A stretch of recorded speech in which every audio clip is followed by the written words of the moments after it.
Le mot psychoneurodontologie fait référence à un lien naturel qui existe entre la dent et le système nerveux. Depuis la formation des tissus embryologiques, la dent et le tissu nerveux ont la même origine. Et parce qu'ils ont la même origine embryologique, qui est le tube neural, tout au long de leur fonction, ils vont garder une concordance de fonctionnement, de sens de fonctionnement, et c'est pour ça qu'il est possible de retrouver dans les pathologies dentaires une pathologie nerveuse ou neurale que l'on appelle une dysfonction psychologique ou psycho-émotionnelle. Ensuite, psycho, parce que justement, tout le système neurologique de l'être humain qui a donné naissance au néocortex va donner naissance à la psyché humaine, à toute cette sphère dans laquelle l'être humain, avec des mots et des images, est capable de parler du monde et de parler de soi-même. Donc, à partir du moment où un organe nous offre de faire le lien entre la psyché et la neurologie, il était normal de l'appeler psychoneurodontologie.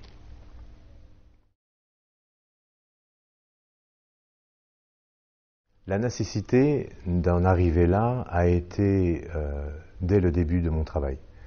Lorsque les premiers patients que j'ai eu le droit d'approcher m'ont montré qu'il était possible d'avoir dans une bouche ce qui se nomme une carie symétrique. Les personnes qui ont ouvert la bouche devant mes yeux, les 3 premiers avaient tous une carie sur une dent et uniquement une deuxième carie sur la même dent mais de l'autre côté de la bouche et exactement au même endroit. Donc une observation consécutive 3 fois du même phénomène m'a posé des questions. Et c'est la recherche d'une réponse cohérente qui petit à petit m'a mené jusqu'à la sphère psychique et qui m'a expliqué que selon le mode d'adaptation que nous choisissons, un mode d'adaptation masculin ou un mode d'adaptation féminin, eh bien nous allons pouvoir passer d'un côté ou de l'autre de notre structure. C'était une recherche personnelle, parce que avoir une question pour moi aussi fondamentale, pourquoi 2 caries et pourquoi 2 caries totalement symétriques, ne pouvait pas trouver réponse suffisante et satisfaisante dans la notion du microbe ou de la mauvaise hygiène. Et je voulais savoir d'où ça venait. Et de là, après plus de 25 années de recherche, a surgi la psychoneurodontologie.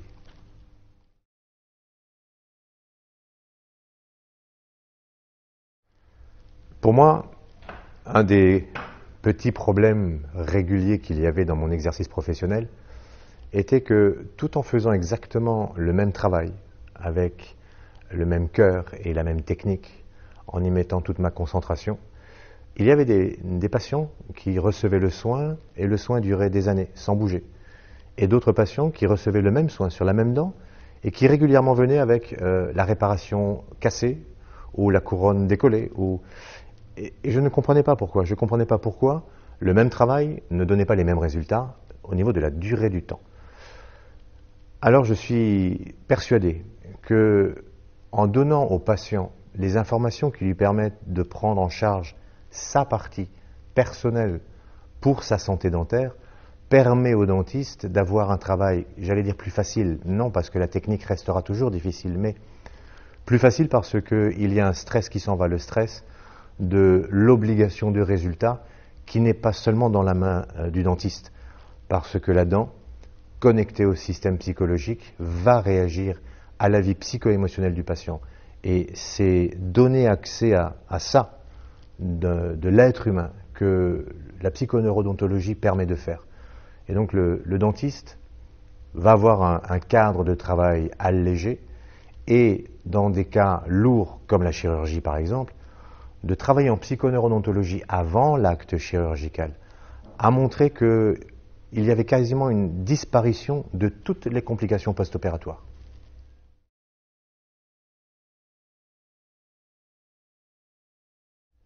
Le lien existe parce que c'est la même structure qui s'exprime.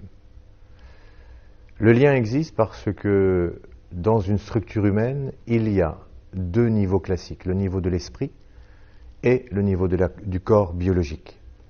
La dent est à une interface particulière. La dent est à l'interface entre la dimension corporelle qui comprend pour moi la dimension de l'ego et la dimension de l'esprit qui elle aussi est accessible grâce à la fonction de l'ego.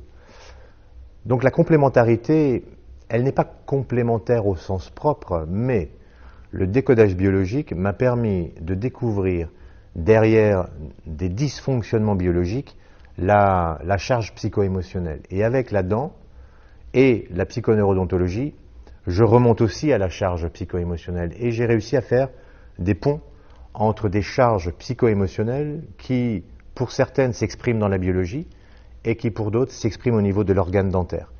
La grande différence entre les deux axes d'expression d'une sorte de conflit similaire, c'est dans la structure interne d'un individu, son accès à la conceptualisation de ses caractères existentiels. Pour dire que, par exemple, je peux être en lutte pour un territoire terrestre concret et je vais faire intervenir mon corps. Et c'est mon corps qui va réagir à ma lutte pour une terre terrestre, un morceau de terre.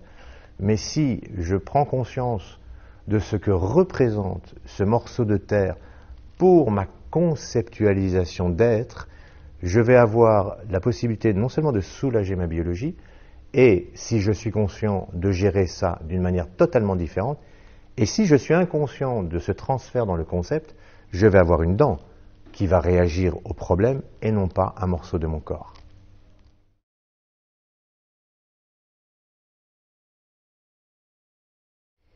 Non, ceci, je crois, est définitivement impossible. Parce que dans psychoneurodontologie, il y a la partie neurologique qui est biologique pure. Et cette partie biologique porte, comme pour toute structure biologique animale, la mémoire des instincts. La mémoire des instincts est une mémoire comportementale. Donc, nous avons des comportements par rapport à des situations qui sont codés en tant qu'instinct comportemental et qui donc appartiennent à l'histoire de notre généalogie. Notre généalogie a expérimenté des théâtres, a expérimenté des choses et nous transmet, selon elle, le meilleur moyen de réagir pour sortir vivant. Ensuite, dans la psychologie elle-même, nous savons qu'il y a toute une partie de psychologie qui fait référence à un matériel externe. Ce matériel externe va être accessible, que ce soit par la culture ou par l'éducation. Et donc nous avons au niveau de notre psychologie un engramme de comportements dans la relation humaine qui nous sont transmis. Et la transmission de ces comportements dépend aussi de mon histoire transgénérationnelle. Chez les animaux, on parle d'espèces pour connaître ou pour cadrer les comportements et pour prévoir le comportement d'un animal, on étudie son espèce. Chez l'être humain, c'est un peu plus compliqué parce que nous sommes tous de la même espèce. Et ce qui va créer des classes différentes, des sous-classifications dans l'espèce humaine, c'est l'espèce familiale, c'est-à-dire de qui je suis et d'où je viens. Et toute l'histoire de ma généalogie, sur environ 7 générations, va s'additionner à l'intérieur de moi et créer un catalogue comportemental qui est un instinct comportemental. Et c'est pour ça que le sage dit ce que l'instinct est à l'animal, l'attention est à l'être humain. Connaître la charge, connaître la mémoire qui me donne un comportement ne suffit pas à l'arrêter. Ce que je dois faire, c'est lorsque je vois que ce comportement veut s'exprimer, c'est être attentif. L'instinct existe parce que l'animal doit réagir le plus vite possible pour survivre. Nous, les êtres humains, dans la relation humaine, qui n'est pas normalement une menace de mort, nous devrions apprendre à prendre le temps avant de laisser notre réaction émotionnelle intervenir dans la relation. Donc il nous faut le temps et l'attention.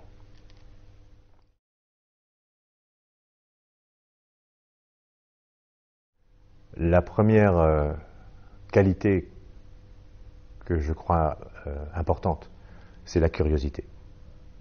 La curiosité de se dire, et si il y avait plus que ce que l'on m'a appris?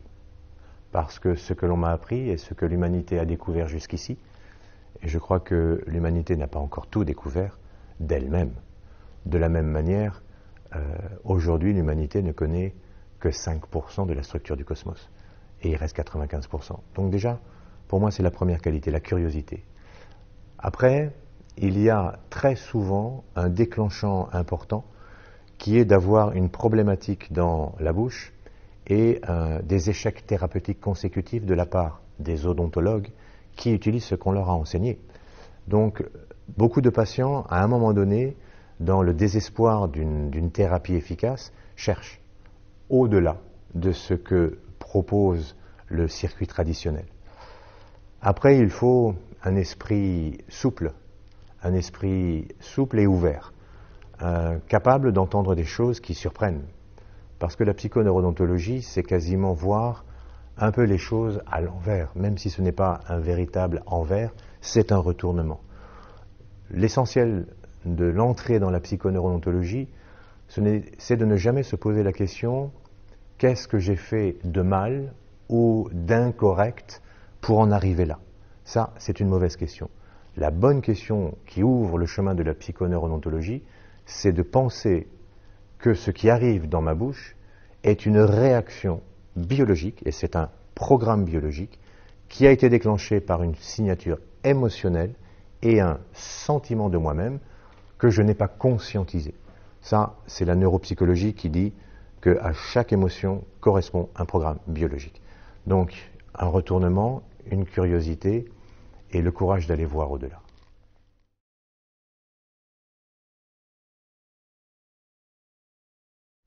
Je dirais à toutes les personnes qui rejettent la psychoneurodontologie seulement de l'avoir entendue, je dirais que c'est une sage précaution, mais qu'il est dommage qu'il n'y ait pas une expérience. Ça fait 17 années que je pratique la psychoneurodontologie, même si il y a quelque temps ça s'appelait le décodage dentaire. La pratique de la psychoneurodontologie depuis 17 années, chaque jour, sur des dizaines de cas, me confirme la validité de mes hypothèses. Et il est évident pour moi, mais bien entendu, il n'y a que moi qui le sache, que si l'expérience clinique m'avait prouvé l'erreur de mon chemin, je l'aurais changé depuis longtemps. Si je suis toujours en train de faire de la psychoneurodontologie et que je continue tout mon travail de recherche, c'est parce que j'ai des dizaines de milliers d'expériences qui ont validé mes hypothèses. Et ça, pour moi, c'est un chemin scientifique.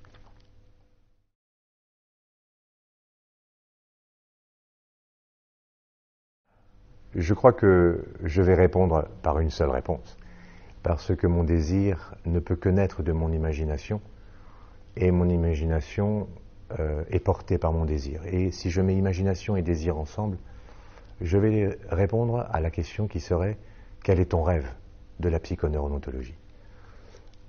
Mon rêve profond est que ceci reste quelque part comme une donnée accessible, parce que j'ai une totale confiance dans les résultats de mon travail. Je sais que c'est vrai, je sais que c'est juste, je sais que ça aide l'être humain et que ça lui permet même de, non pas de changer la vie, mais de changer son regard sur la vie.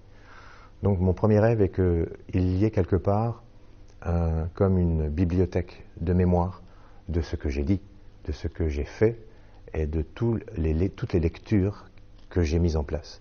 Parce que malheureusement, à force d'enseigner, de répéter, d'enseigner, de répéter, il se peut qu'en changeant de professeur, d'élève à professeur, un jour, des mots changent, des phrases changent, et que l'on ait la possibilité de revenir à ce qui a été dit à l'origine. Ensuite, mon autre rêve, c'est que pour tout dentiste qui veut travailler de ses mains dans la bouche d'un être humain, je voudrais qu'il puisse accéder, s'il a la curiosité, cette fameuse curiosité nécessaire, qu'il puisse accéder à ça en tant que formation complémentaire, en tant que connaissance complémentaire, pour prendre conscience que oui, la dent est la structure la plus dure du corps humain, mais qu'elle est connectée à la plus belle chose de l'être humain qui s'appelle l'esprit, et que à partir de là, le contact à l'organe dentaire change complètement. Et l'ultime morceau de mon rêve, c'est qu'un jour, l'humanité ne soit plus en train de se demander si c'est vrai ou faux, tellement ça aura été évident que ça existe. Muchas gracias por tus conceptos. Yes, à vos. Merci beaucoup.